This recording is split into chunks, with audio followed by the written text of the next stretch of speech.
Abramos la palabra de Dios en el Evangelio de nuestro Señor Jesucristo, según Juan, capítulo 4, los versículos del 4 al 25. Dice así la palabra de Dios.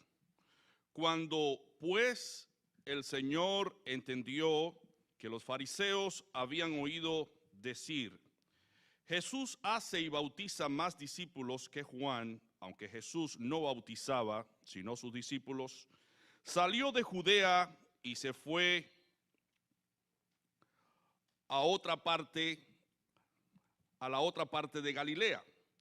Y le era necesario pasar por Samaria. Vino pues a una ciudad de Samaria llamada Sicar, junto a la heredad de Jacob, que Jacob dio a su hijo José. Y estaba allí el pozo de Jacob. Entonces Jesús, cansado del camino, se sentó así junto al pozo. Era como la hora sexta. Vino una mujer de Samaria a sacar agua. Y Jesús le dijo, dame de beber. Pues sus discípulos habían ido a la ciudad a comprar de comer. La mujer samaritana le dijo, ¿cómo tú, siendo judío, me pides a mí de beber, que soy mujer samaritana? Porque judíos y samaritanos no se tratan entre sí. Respondió Jesús y le dijo, si conocieras el don de Dios y quién es el que te dice, dame de beber, tú le pedirías y él te daría agua viva. La mujer le dijo, Señor, no tienes con qué sacarla y el pozo es hondo. ¿De dónde, pues, tienes el agua viva? ¿Acaso eres tú mayor que nuestro padre Jacob, que nos dio este pozo, del cual bebieron él, sus hijos y sus ganados? Respondió Jesús y le dijo, cualquiera que bebiere de esta agua, volverá a tener sed. Mas el que bebiere del agua que yo le daré, no tendrá sed jamás, sino que el agua que yo le daré será en él una fuente de agua que salte para vida eterna. La mujer le dijo, Señor, dame de esa agua para que no tenga yo sed ni venga aquí a sacarla. Jesús le dijo, ve, llama a tu marido y ven acá. Respondió la mujer y dijo, no tengo marido. Jesús le dijo, bien has dicho, no tengo marido, porque 5 maridos has tenido y el que ahora tienes no es tu marido. Esto has dicho con verdad. Le dijo la mujer, Señor, me parece que tú eres profeta. Nuestros padres adoraron en este monte y vosotros decís que en Jerusalén es el lugar donde se debe adorar. Jesús le dijo, mujer, créeme que la hora viene cuando ni en este monte ni en Jerusalén adoraréis al Padre. Vosotros adoráis lo que no sabéis. Nosotros adoramos lo que sabemos, porque la salvación viene de los judíos. Mas la hora viene, y ahora es, cuando los verdaderos adoradores adorarán al Padre en espíritu y en verdad, porque también el Padre tales adoradores busca que le adoren. Dios es espíritu, y los que le adoran en espíritu y en verdad es necesario que adoren. Le dijo la mujer, sé que ha de venir el Mesías llamado el Cristo. Cuando Él venga, nos declarará todas las cosas. Jesús le dijo, yo soy el que habla contigo. Que el Señor siempre nos bendiga al leer su santa palabra. El propósito de todo el libro de Juan es revelar a Jesucristo como el Mesías, como el Salvador del mundo. Él vino para salvarnos y para revelarnos toda la realidad del ser humano, toda la condición en la que vive el ser humano, en pecado, en maldad, en corrupción, y Él revela hasta lo más ínfimo, hasta lo más escondido, allá en el corazón, en una parte del corazón, donde nadie sabe lo que allí tenemos, Él lo sabe todo. Y el Señor Jesús ha prometido estar siempre con nosotros cada vez que nos reunimos como iglesia. Y nos ha dejado su Espíritu para que su Espíritu se encargue en revelarnos nuestra propia condición para que le abramos el corazón a Jesucristo, porque Él es el Mesías. Y esta es la intención de Juan, revelar a Cristo como el pan de vida, el alimento espiritual, la luz del mundo, el buen pastor, la puerta de las ovejas, la resurrección y la vida, el camino, la verdad y la vid verdadera. 7 cosas que son esenciales para la mantención de la vida. Si queremos tener vida y vida en abundancia, tenemos que tener a Cristo en nuestra mente, en nuestro corazón, en nuestras vidas, para que Él nos dé la vida que Él posee por naturaleza, porque Él es la vida. Por otro lado, Juan se encarga de revelar los 7 milagros de Jesús para que nosotros entendamos que Él no es un simple maestro, que Él no es un simple doctor en la ley de Dios, que Él no es simple un rabino, sino que Él es el autor mismo de la vida, el creador de todas las cosas existentes. Por eso cuando Juan empieza su libro, él dice que todas las cosas por Él fueron hechas. Y sin Él, nada de lo que ha sido hecho fue hecho. Porque todas las cosas fueron hechas por Él y para la gloria de Él. Y aquí está Cristo testificando precisamente de su divinidad al hacer estos milagros que Juan cuenta en su libro.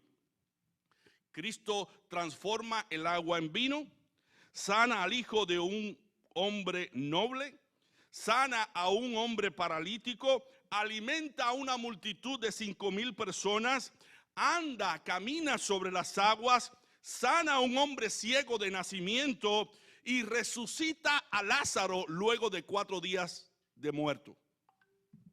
Así que encontramos aquí a Juan dándonos un anticipo de lo que es Cristo para todo aquel que cree en Él. Él es la resurrección y Él es la vida. Él es el pan vivo que descendió del cielo, el que nos alimenta, y Él es el que hace milagros en nuestras vidas. Así que si tú has acudido a la iglesia hoy, lacerado por tu pecado o por tu maldad, siendo víctima de tu propia concupiscencia, hoy precisamente Jesucristo puede hacer una obra gloriosa en tu vida. Si pones tu fe en Él. Que no ignoremos que Cristo está aquí. Él ha dicho, donde estuviesen 2 o 3 congregados en mi nombre, en medio de los tales estaré yo. Juan también se encarga de decirnos que su libro es el libro de las entrevistas de Jesús con personas distintas. Tenemos la entrevista de Jesús con Nicodemo, un fariseo, un escriba, un doctor en la ley, en el capítulo 3. La entrevista de Jesús con el ciego de nacimiento, en el capítulo 9. La entrevista de Jesús con Marta y María frente a la tumba de Lázaro, y la entrevista de Jesús con una mujer samaritana. Y en este día queremos precisamente centrarnos en la entrevista que Jesús tuvo con esta mujer. ¿Cuál es la adoración verdadera y cuál es la adoración falsa? Sobre esto trata este capítulo. A través de esta entrevista nosotros conoceremos las 2 tipos de adoraciones que existen, la verdadera y la falsa. Por eso hemos titulado este sermón de la manera siguiente: ¿adoración verdadera o falsa? Es una pregunta. ¿Adoración verdadera o falsa? Así que a través de esta entrevista usted va a llegar a la conclusión qué tipo de adoración practicaba la mujer samaritana y qué tipo de adoración Cristo nos presenta en este capítulo para conocer lo que es la adoración que a Dios agrada. La palabra sahat, que es la palabra adorar en hebreo, significa postrarse, bajarse, inclinarse. La palabra sajat, adorar, aparece más de 170 veces en el Antiguo Testamento. En el Nuevo Testamento, para la palabra adorar, aparece proskuneo, que significa pro, que revela esa palabra algo que va hacia una dirección determinada, o sea, significa hacia, pro, y cuneo significa besar. Se relaciona con el acto de reverenciar, de besar la mano de alguien que es superior a nosotros. Así que eso es adoración, es postrarse, es inclinarse, es reverenciar a alguien, es identificarse con pasión con la vida de alguien, es imitar a alguien, es procurar a alguien, es seguir a alguien, es dejarse moldear por alguien. Eso es adoración. En Mateo 4, versículo 10 dice las palabras de Jesús a Satanás cuando Satanás lo estaba tentando. Le dijo Jesús en el capítulo 4, versículo 10 de Mateo. Entonces Jesús le dijo: vete, Satanás, porque escrito está: al Señor tu Dios adorarás y a Él solo servirás. Lo que está diciendo Jesús aquí, que adoración es concederle el primado, el primer lugar en todo a Dios, en nuestro corazón. Eso es adoración. En la escritura base que Jesús nos enseña acerca de la adoración verdadera, esta enseñanza es dada en el contexto de una entrevista. En Juan 4, versículo 4 se nos dice que Jesús sintió deseo de ir desde Judea hasta Galilea.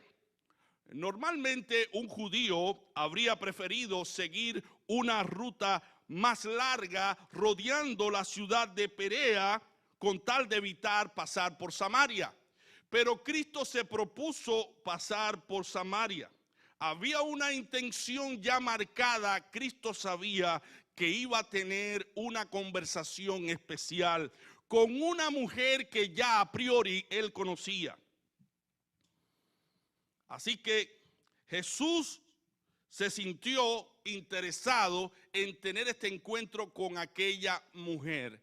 No era cualquier tipo de mujer, sino una mujer especial, una mujer que a pesar de su vida promiscua, era una adoradora. Ella se creía que adoraba al verdadero Dios, a pesar de la vida que ella llevaba.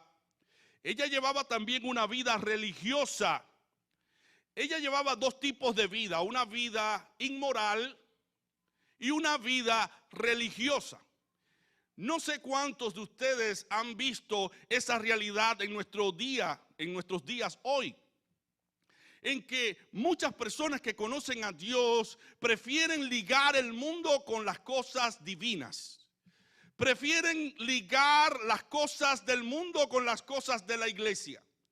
Muchas personas quieren seguir adorando a Dios mientras sirven a sus propios deseos y sus propias vanidades. Bueno, este es el retrato que Cristo da acerca de aquella mujer. Era una mujer prostituta, pero al mismo tiempo religiosa. Y eso había causado el desprecio de todos sus contemporáneos. Era una mujer despreciada, era una mujer quebrantada, era una mujer humillada y muy criticada por la sociedad. Y lo que Juan quiere mostrarnos aquí, que Cristo está buscando a ese tipo de personas para salvarles y darles vida, porque Él es el Mesías. Este evangelio que nosotros predicamos es para todos los pecadores que están siendo llamados al arrepentimiento. No importa tu condición, no importa la situación en la que usted esté. El Nuevo Testamento es la historia de Cristo buscando al pecador para regenerarlo y darle vida. Así que aquí hay una esperanza para todo aquel que se siente vejado, criticado, humillado por su propia maldad y su propio pecado. Cristo vino no a llamar a los justos, sino a los pecadores al arrepentimiento. Él no vino por los sanos, Él vino por los enfermos para sanarlos.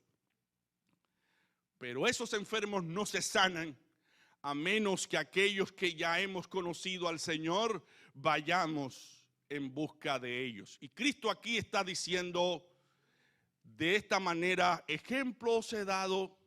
Miren lo que yo estoy haciendo. Estoy buscando al pecador. Estoy buscando a la mujer más despreciada, más vilipendiada, más menospreciada. Mírenme a mí. Ejemplos he dado para que como yo he hecho, vosotros también hagáis. Cristiano, hermano, hermana, salgamos de nuestras comodidades y vayamos a las almas perdidas para rescatarlas para Cristo. Porque esto fue lo que hizo nuestro maestro. Él no se quedó con la verdad. Él era la verdad. Él no se reservó las riquezas de su gloria, sino las quiso compartir con los demás. Una persona que ha sido salvada por gracia y por misericordia debe sentirse comprometida con salvar a aquellas personas que todavía están perdidas. Y es bueno que entendamos que el evangelio es para todos. Sí, es verdad, los que creen son los que tienen vida, pero Cristo murió por todos para darnos vida. Cristo murió para abrirnos las puertas del cielo y para que todo aquel que en Él cree no se pierda, mas tenga vida eterna. Así que es importante que entendamos esta escritura y vamos a volverla a leer, aunque yo la dije ya en Mateo 9 del 12 al 14. Los sanos no tienen necesidad de médico, sino los enfermos. Id pues y aprended lo que significa misericordia quiero y no sacrificio, porque no he venido a llamar a justos, sino a pecadores al arrepentimiento. Así que es importante que entendamos que Cristo vino a esta tierra a dar su propia vida para salvar a todos aquellos pecadores que creen en Él. Cristo aquí está hablando con esta mujer que por su condición no se sentía digna, pero tenía un estado de confusión que al mismo tiempo, practicando todas sus inmoralidades, creía que tenía derecho para adorar a un Dios santo. Y esto es lo que pasa con las personas que no han sido alumbradas por el Espíritu Santo, están ciegas en el entendimiento. Como dice Pablo en 1 Corintios 2:14, el hombre natural no percibe las cosas del Espíritu porque para él estas cosas son locuras y no las puede entender a menos que las discierna espiritualmente. La respuesta de la mujer no se correspondía con las preguntas y los diálogos de Cristo. Jesús le dice a la mujer: dame de beber, allí junto al pozo de Jacob. En el versículo 9 la mujer samaritana le dice: ¿cómo tú siendo judío me pides a mí de beber, que soy mujer samaritana? Porque judíos y samaritanos no se tratan entre sí. Respondió Jesús y le dijo: si conocieras el don de Dios y quién es el que te dice dame de beber, tú le pedirías y él te daría agua viva. La mujer hablaba del agua física, pero Cristo hablaba de un tipo de agua que es espiritual. La mujer le dijo: Señor, no tiene con qué sacarla. Ella estaba hablando desde un ángulo material, físico, pero Jesús desde una perspectiva espiritual. Ella no podía entender el diálogo que Jesús estaba llevando a cabo. No tiene con qué sacarla y el pozo es hondo. ¿De dónde pues tienes el agua viva? La mujer le dijo: Señor, dame de esa agua para que no tenga yo sed, ni venga aquí a sacarla. De igual forma, el lenguaje de un cristiano, hermanos, no se va a corresponder con el lenguaje de una persona que no tiene a Dios en el corazón, de una persona incrédula. Muchas personas que hoy nos miran ya desde la perspectiva del hogar o desde el ángulo de trabajo o desde la perspectiva laboral, muchas personas que nos observan como personas extrañas, como personas que no caben en este universo, en esta sociedad, porque tenemos perspectivas diferentes de las cosas. Entendemos las cosas de manera distinta. Y ustedes saben por qué. Porque Jesucristo llegó a nuestros corazones un día y nos quitó la venda, nos quitó la ceguera espiritual y pudimos ver la realidad y pudimos darnos cuenta del bien que Cristo nos ofrece. Y pudimos darnos cuenta con toda claridad que seguir la maldad y los designios de nuestro propio corazón trae destrucción para nuestras vidas. Pero seguir a Jesús trae vida, trae solución para todos nuestros males, porque Él es medicina y médico para todo aquel que cree. Jesús no podía darle a aquella mujer el agua viva hasta que aquella mujer le diera a Jesús su corazón. Y por esa razón el evangelio entraña tanto ofertas como demandas. Jesús le dijo a la mujer: ve, llama a tu marido y ven acá. Esta demanda llevaría a la mujer a pensar en su vida secreta, en su vida moral, en su descarriada vida. Y lo que Cristo quería hacerle ver a aquella mujer, su condición de pecado, para que ella reconociera su necesidad de ser salvada. Hermanos, el evangelio no puede llegar a nuestras vidas a menos que nos reconozcamos como pecadores viles, necesitados de la gracia y el perdón de Dios. ¿Cuántas personas hoy en día no se creen pecadoras porque no son ladronas, no son adúlteras, o porque no se entrometen en lo ajeno? Sin embargo, la condición del hombre, la condición pecaminosa del hombre no se mide tocante a su condición natural, sino a su compostura con relación al Mesías, a Cristo. El pecado más grande que comete el hombre es rechazar a Jesucristo, el dador de la vida. Ese es el pecado más grande. Ese es el pecado más grande que tú y yo podemos cometer: virarle las espaldas a aquel que dio su vida por nosotros. Porque el pecado no se resume, hermanos, a actos. Tiene también que ver con nuestros sentimientos, con nuestras intenciones, con lo que mantenemos secreto en nuestro corazón. Tiene que ver con los malos pensamientos, tiene que ver con la mala voluntad hacia otros. Esa condición de pecado heredada desde el Edén es la condición que nos califica como pecadores, y todos nosotros necesitamos de un Salvador. Y tenemos que reconocer que necesitamos de ese Salvador, de la justicia, de la bondad, del sacrificio de ese Salvador, para estar a salvos y estar en comunión con nuestro Dios. Aquella mujer que estaba siendo entrevistada por el Señor pensaba que podía adorar en su condición de pecado. Pero uno de los requisitos más importantes, indispensable para nosotros acercarnos a Dios, es reconocer nuestro pecado, confesarlo y arrepentirnos de ese pecado. La mujer era una mujer pecadora y necesitaba reconocer su condición de pecado. Y precisamente la falsa adoración consiste en querer adorar a un Dios santo en pecado, en maldad, en rebelión contra su santa ley. La falsa adoración, hermanos, se limita precisamente a ese acto de alabar, de glorificar a Dios con un corazón perverso, con un corazón que se deleita en la maldad. Para muchos, adorar significa pararse, cantar una alabanza, entonar una canción, ejecutar un instrumento, pero eso en sí no es adorar, aunque es parte de la adoración, en sí eso no es adorar. Adorar es entregarle por completo el corazón a Jesucristo.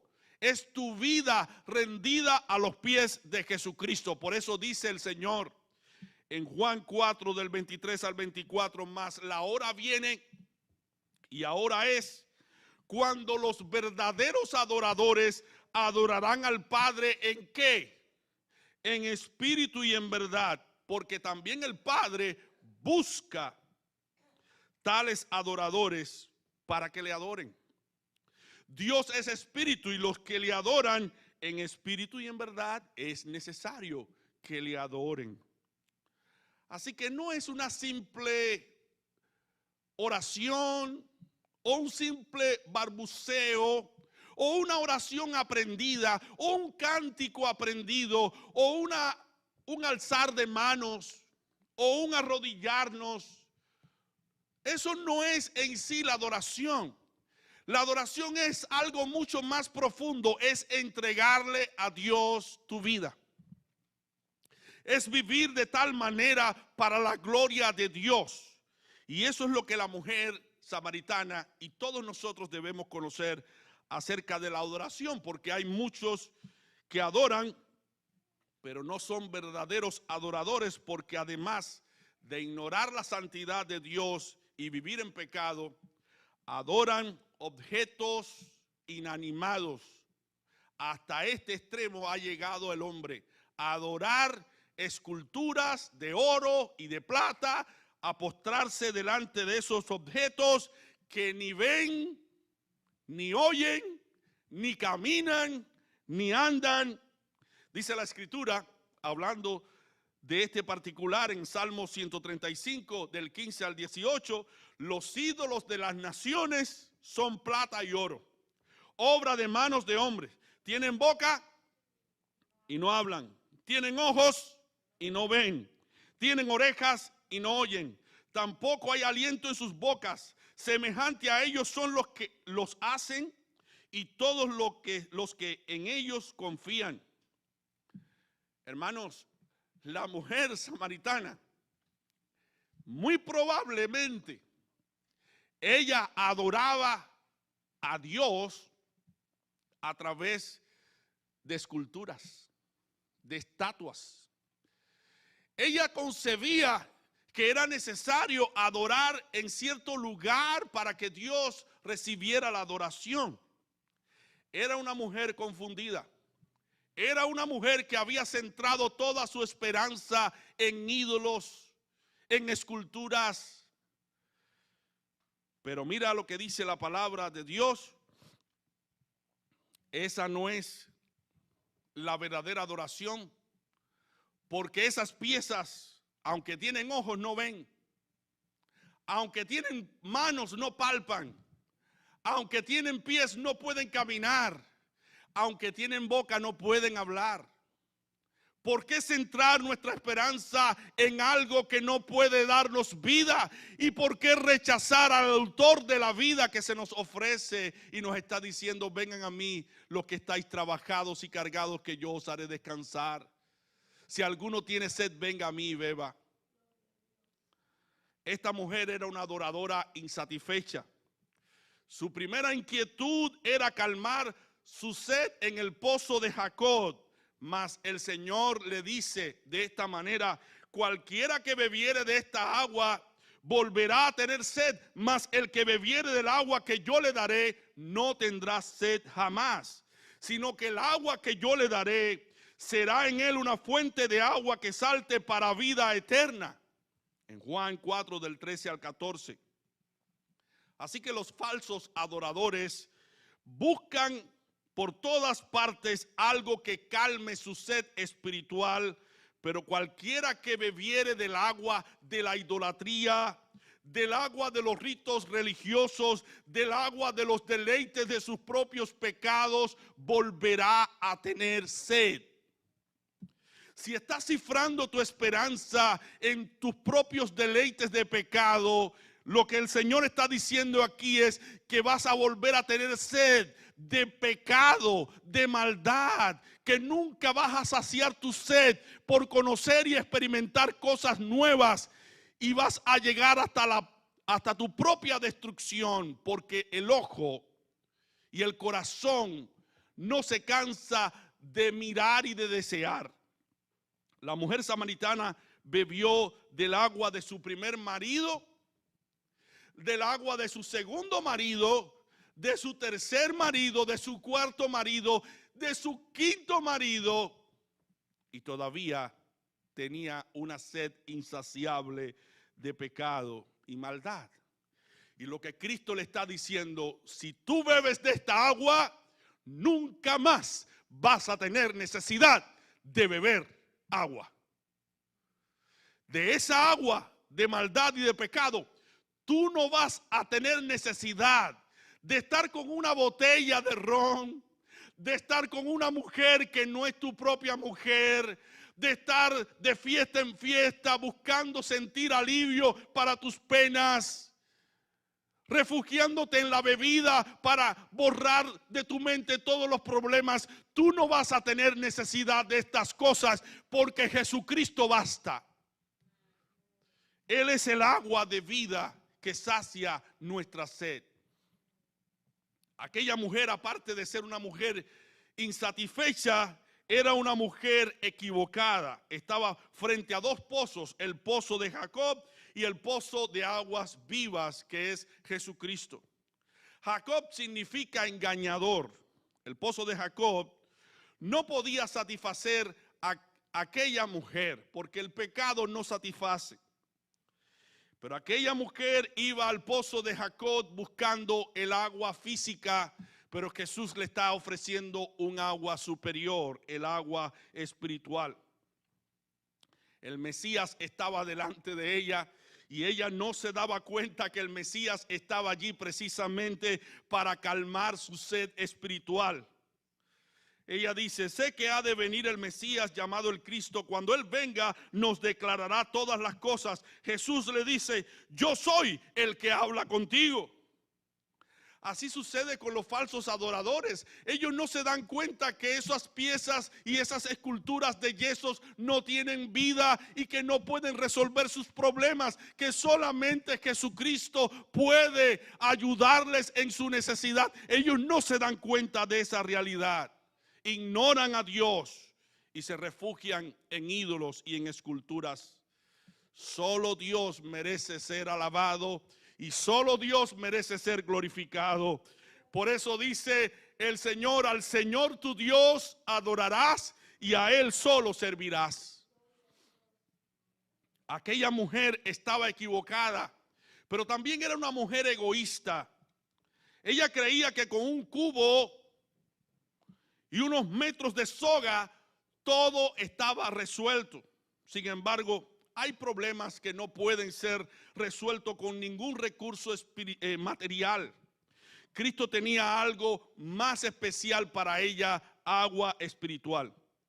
A pesar de tener los recursos materiales, ella pensaba que aquello era suficiente para ella. Sin embargo, era todo lo contrario. Se ve claramente que ella no estaba dispuesta aún a compartir su cubo con el Señor, porque le estaba diciendo al Señor de esta manera: bueno, tú no tienes con qué sacar agua. ¿De dónde tú vas a sacar agua viva si tú no tienes lo que yo tengo?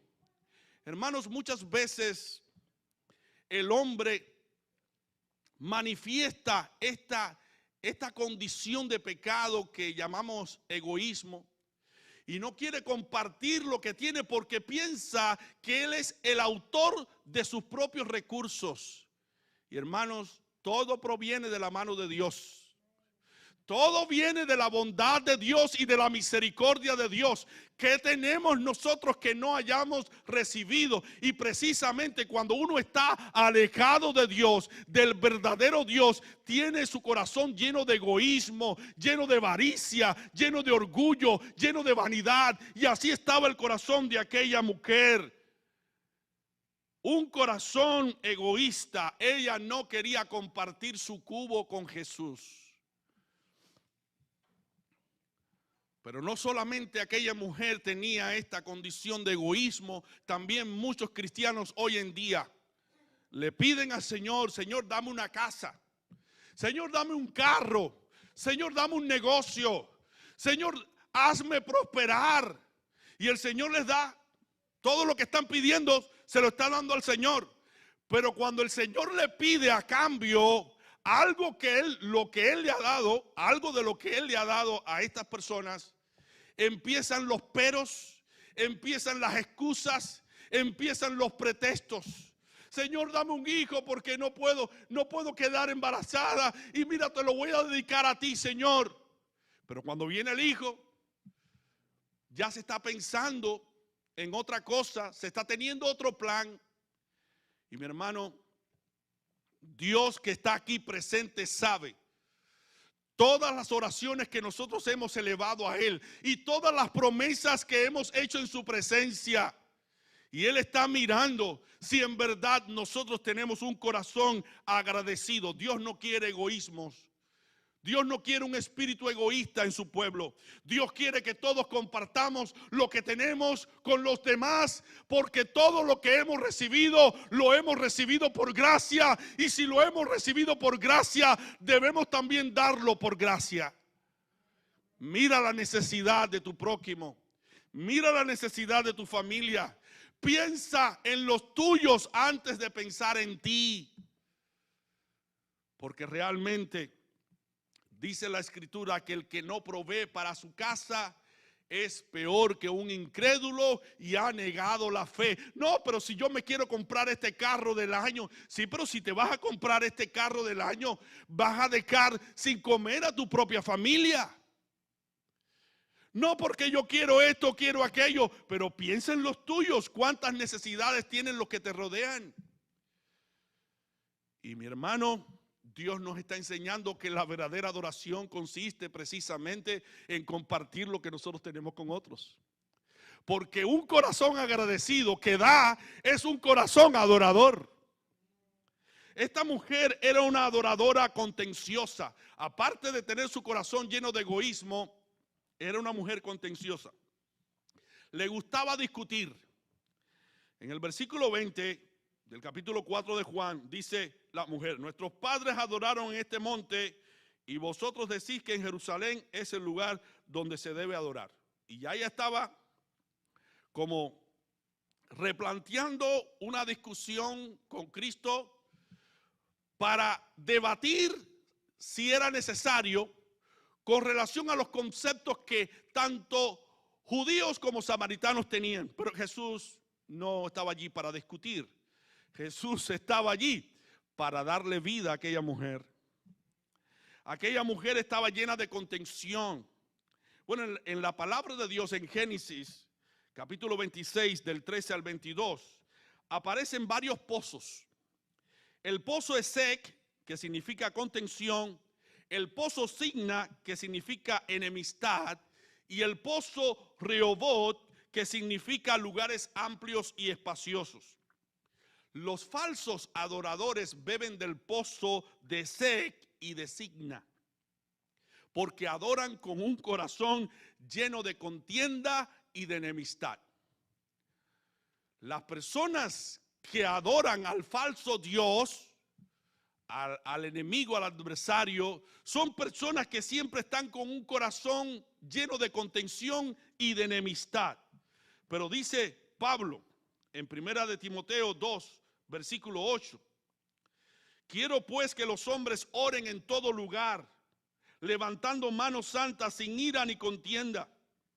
Así que si tú has tenido alguna diferencia o desavenencia con tu esposa, o con tu esposo, o con tus hijos, o con tu hermano en la iglesia, y dispones en tu corazón venir a la casa de Dios, a adorar a Dios, no puedes adorar a Dios con contiendas y enemistad en tu corazón, porque esa no es una adoración que agrada a Dios. Y esto es algo que debemos tenerlo presente, porque dice la Escritura: seguid la paz con todos, y qué más, y la santidad, sin la cual nadie verá al Señor. Aquí no estamos para contender. Aun cuando la cuestión es de la ley, y estamos discutiendo sobre la ley, dice Pablo, si ya se ha tornado la conversación en irritación, en que las emociones ya no nos acompañan y empezamos a subir el tono de voz y a gesticular y a hacer gestos bruscos, ya no conviene seguir hablando de la ley, aunque la ley es buena, porque dice que no edifica.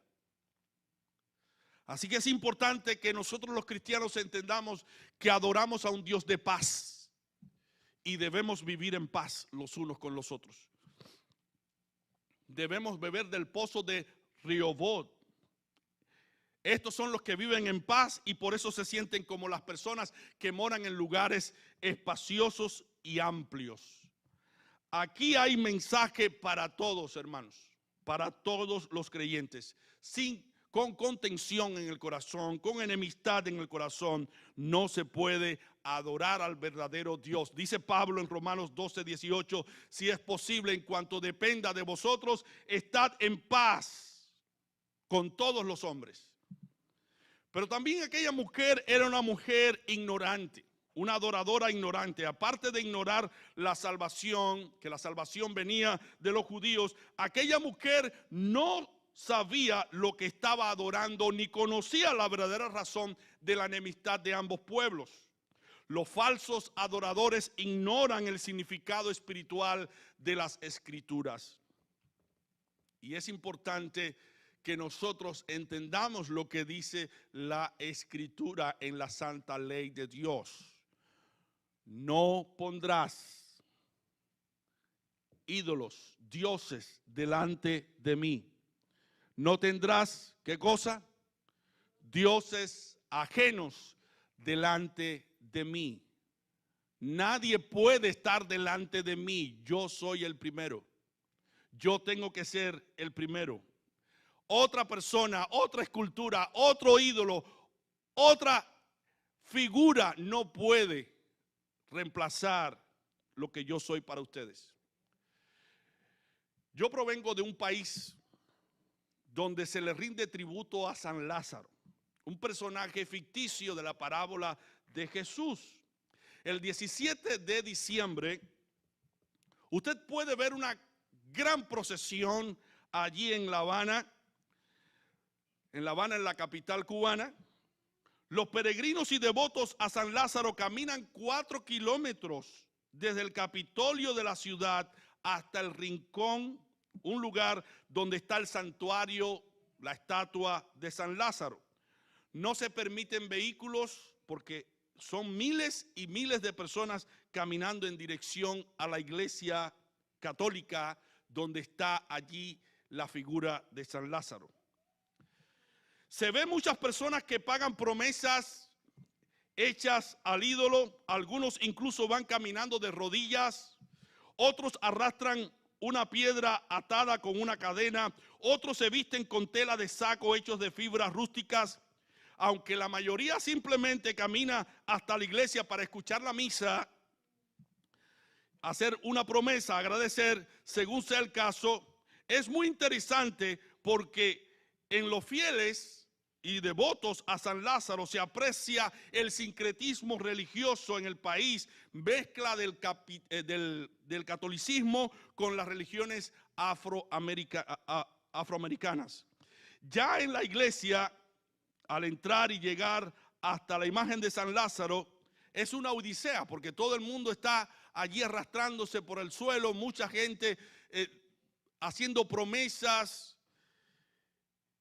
a San Lázaro, y los fieles atribuyen a San Lázaro milagros y curación.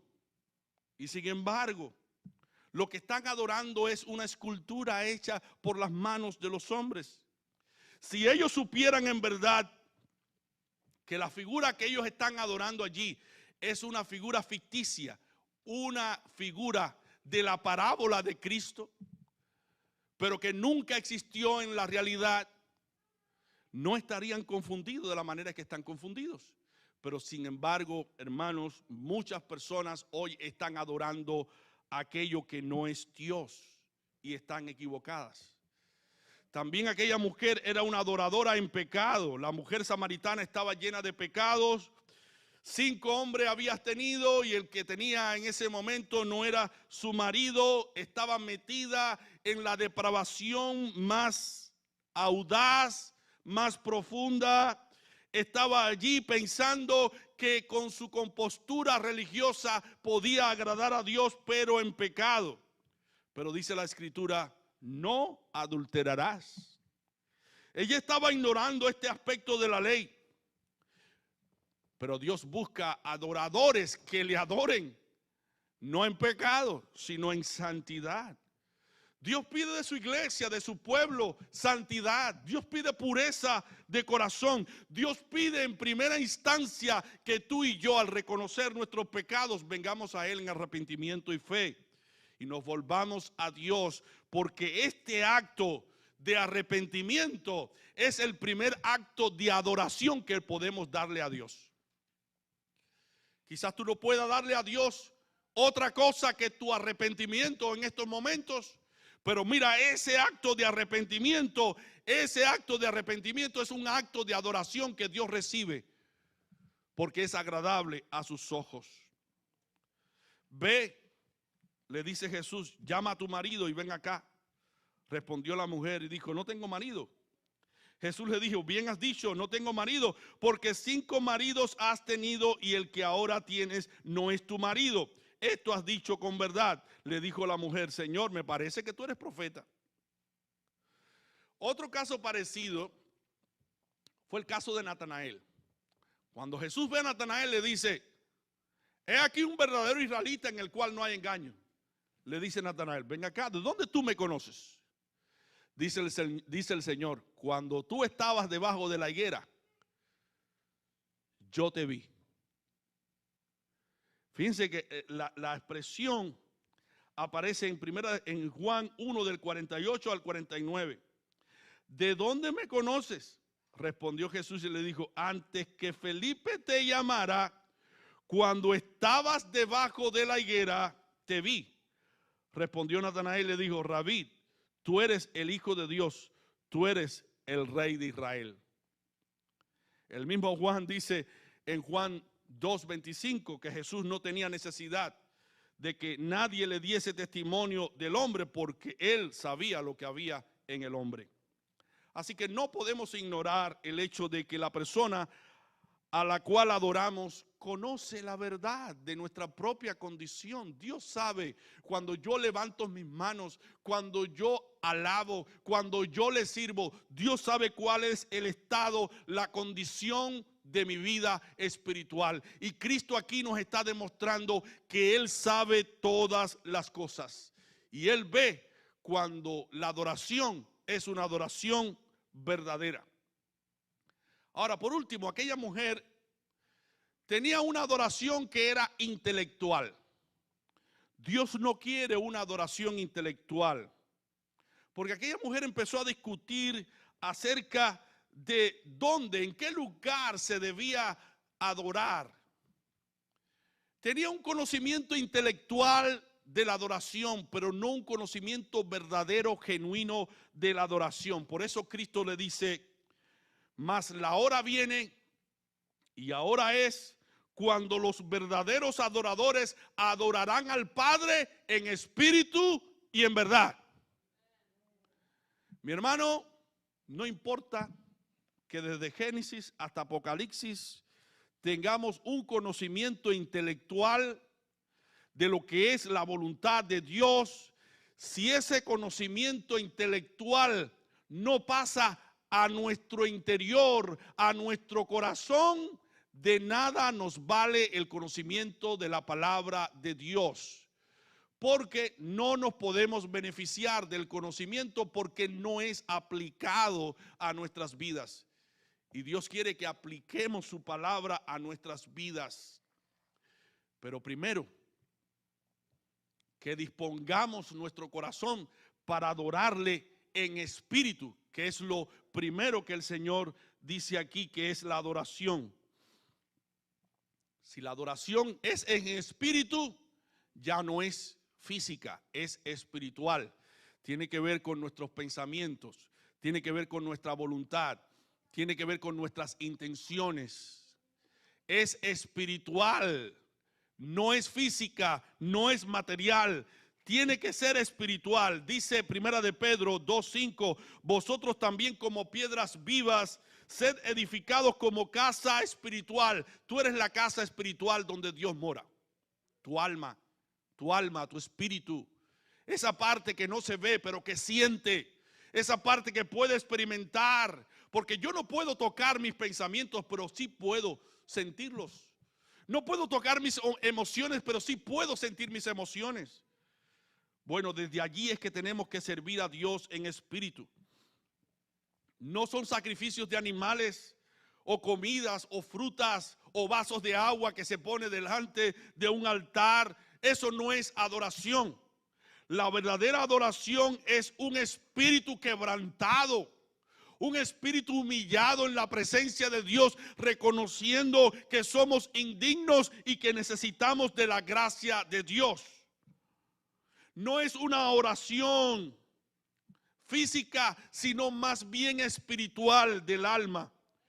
No es la oración que se trenza con buenas palabras o bonitas palabras o elocuentes palabras para que todos la escuchen y después nos digan, qué tremenda oración. Eso no es lo que nos debe preocupar, porque los escribas y fariseos dice que se paraban en las esquinas y levantaban sus manos y oraban audiblemente, pero su oración no llegaba a la presencia de Dios, porque ellos oraban precisamente para ser vistos por los hombres. Su espíritu no estaba involucrado, comprometido con esa oración que ellos elevaban a la presencia de Dios. Era una oración mecánica. No era una oración espiritual. Recuerden al fariseo. Dice que puesto en pie, oraba a Dios. No, oraba consigo mismo.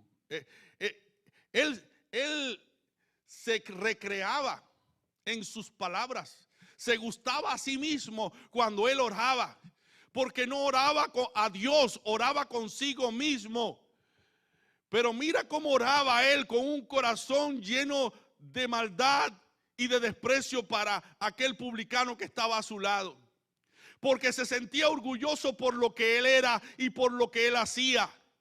Pero el publicano estaba que no podía alzar su mirada. No podía levantar su mirada en la presencia de Dios porque estaba avergonzado por su pecado. Su espíritu estaba contrito y humillado, y esa es verdaderamente la adoración genuina que Dios está pidiendo de ti y de mí. Una adoración que se humilla, una adoración que reconoce que solamente Dios es el único que nos puede salvar, el único que nos puede santificar, el único que nos puede purificar. Y allí estaciado en la santidad de Dios, le dice el publicano al Señor: Dios, sé propicio a mi pecador, porque mirándote a ti tan santo, tan puro, a través de tu palabra, en verdad no soy digno de que me mires, pero por tus misericordias y tus bondades, ten piedad de mí. Y dice la escritura que aquel publicano fue justificado antes que el fariseo. Entonces la oración que se hace en el Espíritu es una adoración a Dios. Pero también, hermanos, cuando tú y yo cantamos, no debemos cantar desde un ángulo físico, concentrado en lo físico, en cómo yo articulo mi voz o cómo yo exhibo mi talento, mis dotes.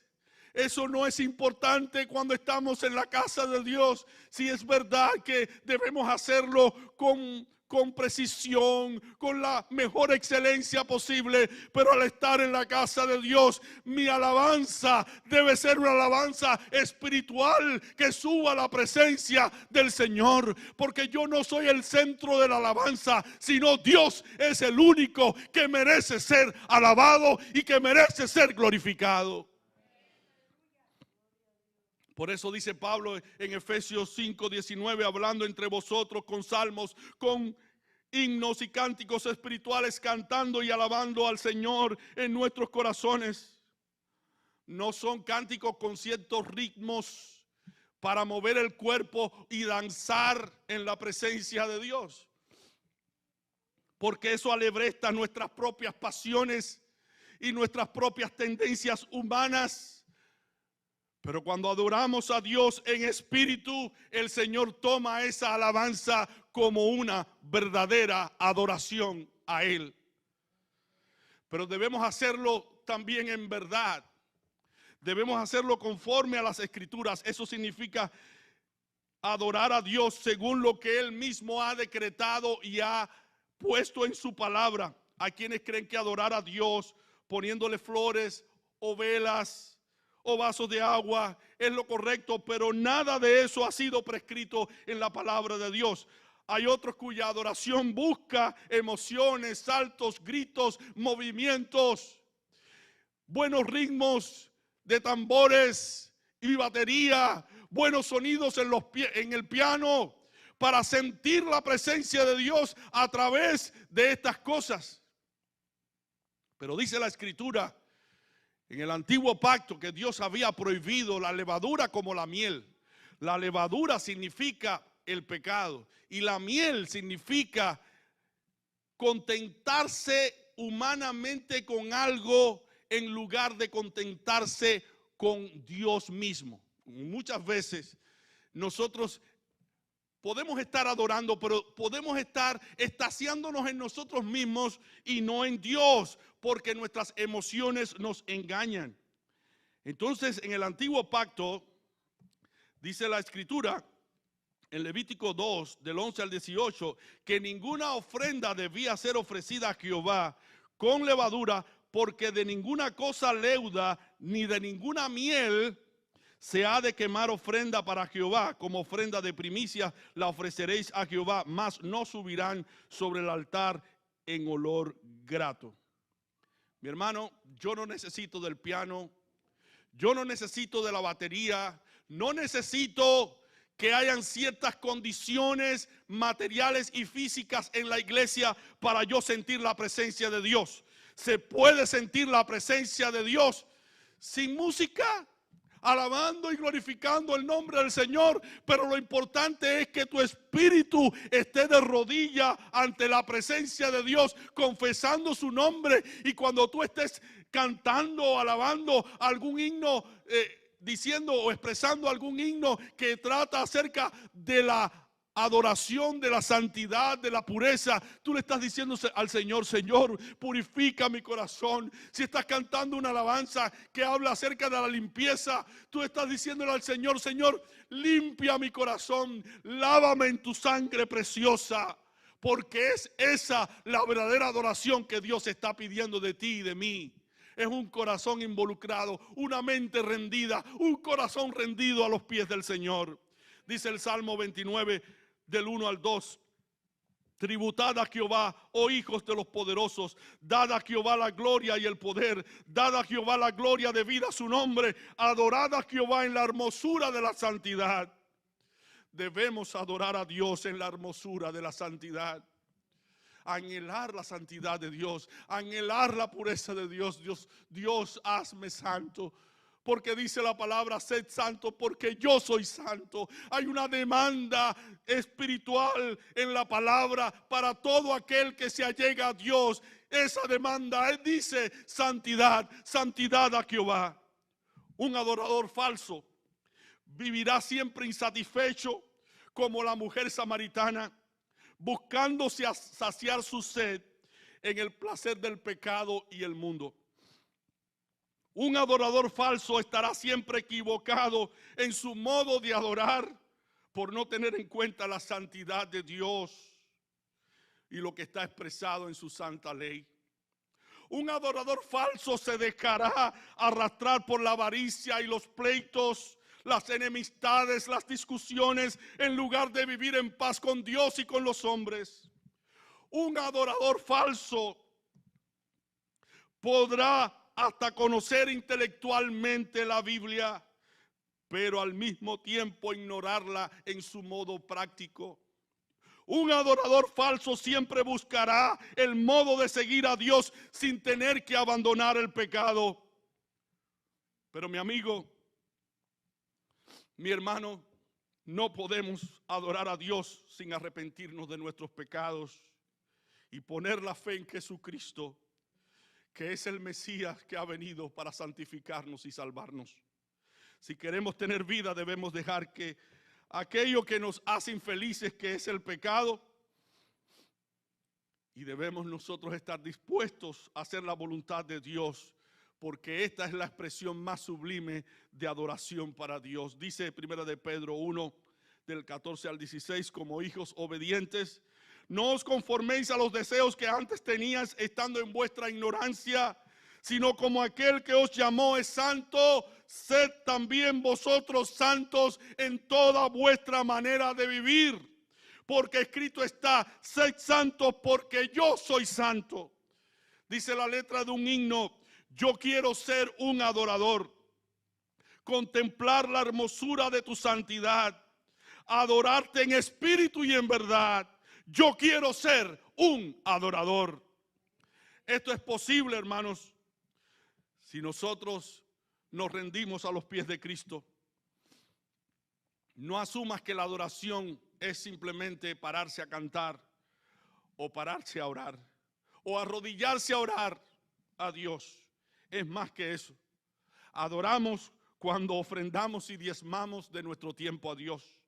Adoramos cuando servimos en amor a nuestra familia y a los hermanos de la iglesia. Adoramos cuando damos un buen testimonio de moralidad y servicio en el trabajo, siendo sal y siendo luz. Adoramos cuando nos mantenemos vírgenes hasta llegar al matrimonio. Adoramos cuando somos fieles al cónyuge, a pesar de las circunstancias adversas, a pesar de las tentaciones. Adoramos cuando tapamos nuestros oídos para no escuchar chismes y dichos de doble sentido. Adoramos cuando nos cohibimos de mirar cosa injusta, inmoral y indecente. Adoramos cuando cerramos nuestros labios para no hablar soeces o maldecir a otros. Adoramos cuando nos limitamos para no ir a lugares impropios donde no iría un hijo de Dios y donde la gente procura ver actos sexuales públicos para deleitarse en la inmoralidad. Adoramos cuando tenemos un corazón sincero, sin doblez, sin disfraz, cuando tenemos que expresar el verdadero amor en lugar del amor fingido. Esto es adorar en espíritu y en verdad, porque dice la Escritura que tales adoradores busca el Padre para que le adoren en espíritu y en verdad.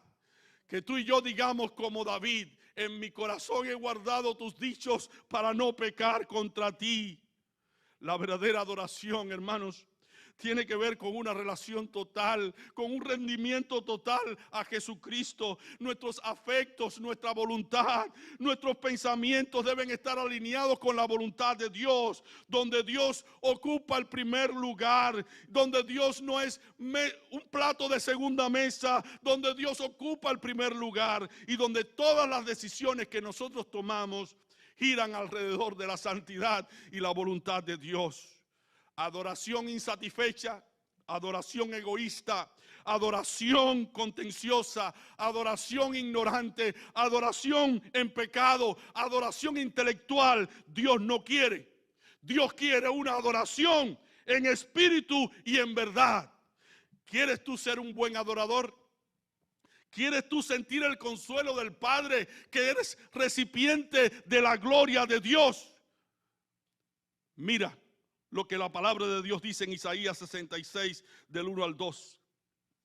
Jehová dijo así: el cielo es mi trono y la tierra estrado de mis pies. ¿Dónde está la casa que me habréis de edificar? ¿Y dónde el lugar de mi reposo? Mi mano hizo todas estas cosas, y así todas estas cosas dice Jehová. Pero miraré a aquel que es pobre y humilde de espíritu y que tiembla a mi palabra. Hermano, amigo, póstrate. Postrémonos en humillación delante de Dios, y que nuestro espíritu esté envuelto y nuestro corazón esté dispuesto a acatar la palabra de Dios y a cumplirla y a llevarla en nuestro corazón. Porque dice la palabra en Salmo 51, 17, los sacrificios de Dios son el espíritu quebrantado. Al corazón contrito y humillado no despreciará Dios jamás. Ven a Cristo en arrepentimiento y fe y conviértete en un verdadero adorador. Que Dios te bendiga.